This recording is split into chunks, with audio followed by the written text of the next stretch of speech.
அஸ்ஸலாமு அலைக்கும் வரஹ்மத்துல்லாஹி தஆலா வ பரகாத்துஹு.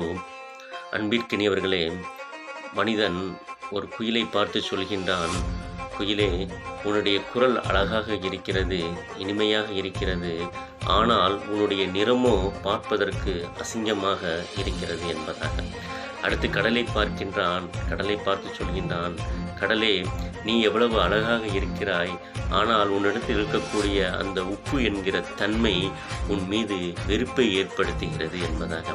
அடுத்து ஒரு ரோஜா பூவை பார்க்கின்றான், அதை பார்த்து சொல்கின்றான், நீயும் அழகாக இருக்கிறாய், பார்ப்பதற்கு மனமாக இருக்கிறாய், ஆனால் உன் மீது இருக்கக்கூடிய அந்த முட்கள் உன் மீது வெறுப்பை தூண்டுகிறது என்பதாக.